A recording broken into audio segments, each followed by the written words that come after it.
ఇప్పటివరకు పర్వాలేదు కదా, పరుగులు పెట్టిస్తున్నారు కదా. అమరావతి అయితే ఏమి, తర్వాత ఇండస్ట్రీస్ అయితే ఏమి, ఇంత మునుపు కన్నా పర్వాలేదు కదా. ఇంత మునుపు తెచ్చిన కోడిగోళ్ళ ఫాము, తర్వాత ఏవో చెప్పారు కదా వాళ్ళు, అమర్నాథ్ గారు చెప్పినట్టు, దానికన్నా ఒక రకంగా బెటరే. అందరికీ ఆపర్చునిటీస్ రావచ్చు, వస్తాయని అనుకుందాం.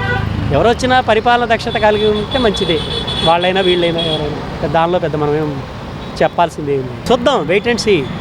చేస్తారని అనుకుంటున్నాను. ఎందుకంటే మోడీ గారి సహాయం ఉంది కదా, తప్పకుండా జరుగుతాయని అనుకుంటున్నాను.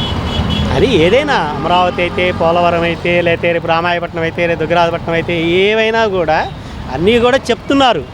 అవి ఆచరణలోకి వచ్చి జరిగిందనుకోండి, సంతోషం, జరుగుతాయని విశ్వసిద్దాం.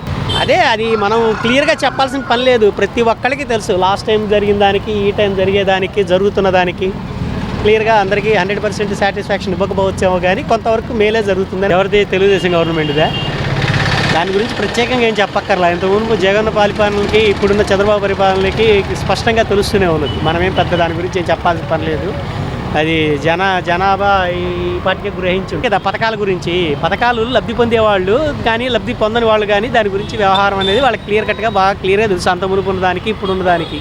అది మనం 30-40 సంవత్సరాలు వెనకపోయిన ఆంధ్రప్రదేశ్ని మళ్ళీ ఒక్కొక్క ఇదిగా ముందుకు లాక్కొని వస్తున్నారు మన చంద్రబాబు నాయుడు గారు.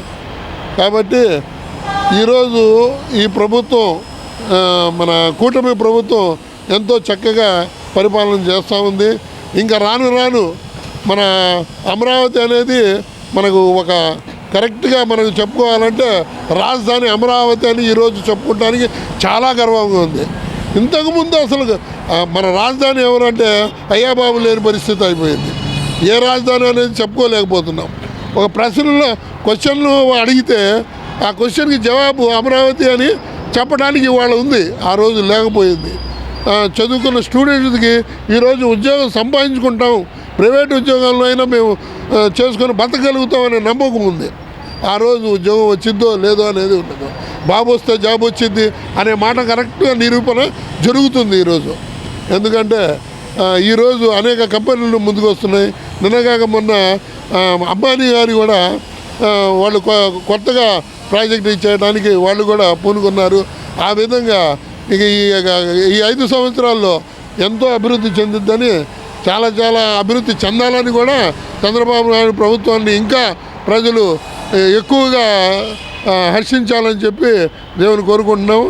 అదేవిధంగా గత ప్రభుత్వంలో ఎన్నో లోపాలు ఉన్నాయి. ఆ లోపాలను ఈరోజు అన్నీ సరిదిద్దుకుంటూ ఒక్కొక్కళ్ళకి ఎవరికైతే చాలామంది కాంట్రాక్టర్స్ వాళ్ళు డబ్బులు వాళ్ళకి ఇవ్వకుండా వాళ్ళని అడుగునేసేసి చాలామంది ఇది అయిపోయారు.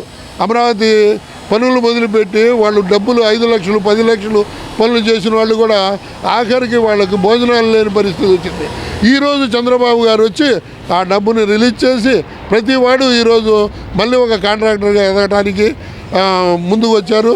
అమరావతి తొందరగా అభివృద్ధి చెందడానికి కూడా ప్రతి వాళ్ళు మేమని ముందుకొచ్చి మేము పని చేస్తాము అని చేస్తున్నారు. ఎందుకని బిల్లులు పెట్టుబడులు కూడా వస్తాయి. మోడీ గారు కూడా సహాయం చేస్తాడు కూడా. అది ఏం లేదండి, వస్తున్నాయి, తింటున్నారు. చెప్పేది ఎవరు? అగ్నెస్ట్ పార్టీ వాళ్ళే చెప్తారు అన్నమాట. అది సహజమే కదా, ఎవరున్నా కానీ సహజమే కదా. మరి జగన్ ప్రభుత్వం అయితే వాళ్ళు ప్రభుత్వంలో ఉన్నా అలాగే మాట్లాడుతున్నారు, లేకపోయినా అలాగే మాట్లాడుతున్నారు, తెలిసిందే. దాని గురించి మనం ఏమనుకునేదానికి లేదు. వాళ్ళ ద్వారానే వాళ్ళది. చింత చచ్చిన పులుపు రావలేదు అన్నట్టు అలా ఉంటుంది వాళ్ళు.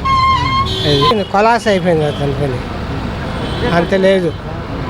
అతనికి మంచి ఛాన్స్ ఇచ్చాడు, ఆ ఛాన్స్ని బాగొట్టుకున్నాడు జగన్మోహన్ రెడ్డి. కుర్రోడు బాగా చేస్తాడు అనుకున్నాము, చేయలేదు. అనుకున్నంత ఏం చేయలేదు. ప్రభుత్వం తెలిసిందే కదా, మంచివాళ్ళు లేకుండా పోయినారా ఆయన చేతి కింద, జగన్మోహన్ రెడ్డి కింద. అంతా నోటి ద్వారా మంత్రులు. అసలు ఏ మంత్రి ఏ పదవి అనేది కూడా తెలియదు. నాకు చదువుకున్నవాడికే అంత ఇంత చదువుకున్నానో నాకే తెలియదు ఏ మంత్రి ఏ పదవి అనేది.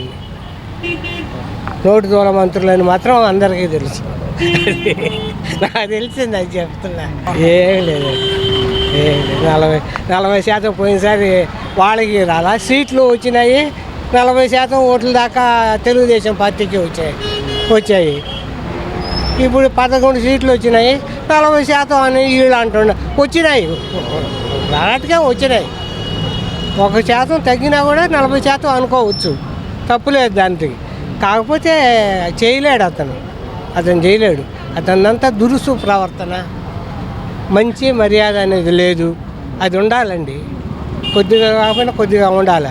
అది అసలు లేదు, మంత్రులకి లేదు, చెప్పేవాళ్ళు లేరు ఆయనకి.